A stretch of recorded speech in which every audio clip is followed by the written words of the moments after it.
குளு குளுன்னு காத்து வீசுது. உங்கள் சத்யாவில் குளு குளு ஏசி ஆஃபர். ஆட்சிக்கு வந்த நிலையில் கல்லூரி மாணவர்களுக்கான 1000 ரூபாய் உதவித்தொகை வங்கி கணக்கில் வரவு வைக்கப்பட்டிருக்கிறது. அரசு பள்ளியில் பயின்று கல்லூரி செல்லும் மாணவர்களுக்கு திமுக ஆட்சியில் 1000 ரூபாய் உதவித்தொகையாக வழங்கப்பட்டு வந்தது.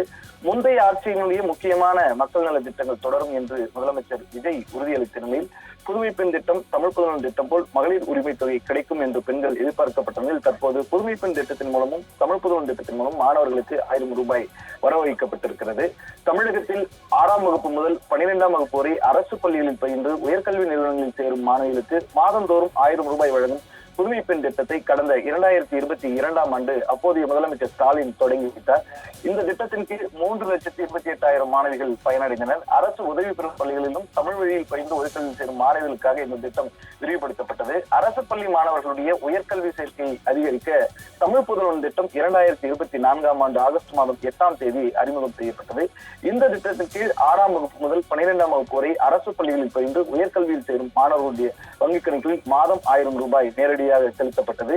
இந்த திட்டத்தின் மூலம் அரசு மற்றும் அரசு உதவி பெறும் பள்ளிகளில் தமிழ் வழியில் படித்து 12ஆம் வகுப்பில் தேர்ச்சி பெற்று கல்லூரிகளில் சேரும் 3,28,000 மாணவர்கள் மாதந்தோறும் 1000 ரூபாய் பெற்று வந்தனர். இதற்காக மாதந்தோறும் 360 கோடி ரூபாய் அனுமதிக்கப்பட்டது. இப்படிப்பட்ட ஒரு சூழ்நிலையில் தான் தற்போது தாவேக ஆட்சிக்கு வந்த நிலையில் கல்லூரி மாணவர்களுக்கான இந்த திட்டத்தின் மூலம் 1000 ரூபாய் உதவித்தொகை வங்கி கணக்கில் வரவு வைக்கப்பட்டிருக்கிறது.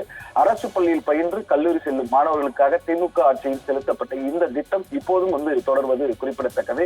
புதுமை பெண் திட்டம் மூலமும் தமிழ் புதல்வன் திட்டம் மூலமும் இந்த 1000 ரூபாய் வரவு வைக்கப்பட்ட நிலையில் மகளிர் உரிமை தொகை கிடைக்குமா என்றும் ஒரு எதிர்பார்ப்பு பெண்கள் மத்தியிலே ஏற்கப்பட்டிருக்கிறது.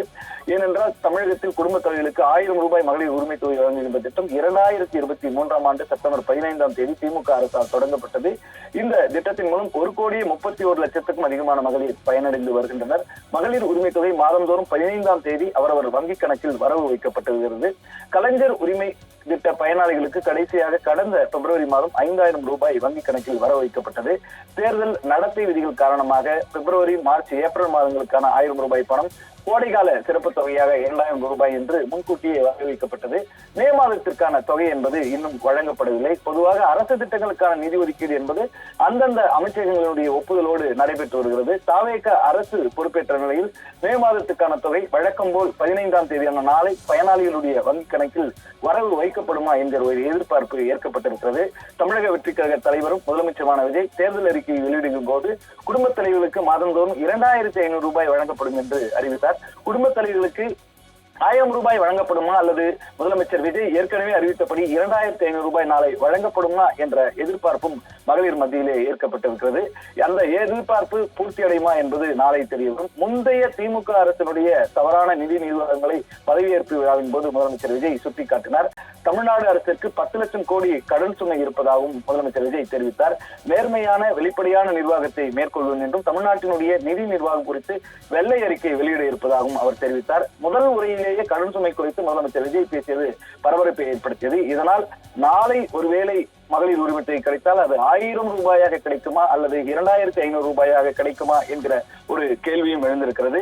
முந்தைய மக்கள் நல திட்டங்கள் அனைத்தும் தொடர வேண்டும் என்று முன்னாள் முதலமைச்சர் ஸ்டாலினும் எதிர்க்கட்சித் தலைவர் உதயநிதி ஸ்டாலின் தொடர்ந்து கேட்டுக் கொண்டதற்கு இணங்க முந்தைய ஆட்சியினுடைய மக்கள் நல திட்டங்கள் தொடரும் என்று முதலமைச்சர் விஜய் கூறிய நிலையில் நாளை மகளிர் உதவித்தொகை கிடைக்குமா, உரிமை தொகை கிடைக்குமா என்ற எதிர்பார்ப்பு பெண்கள் மத்தியில் ஏற்பட்டிருப்பது குறிப்பிடத்தக்கது.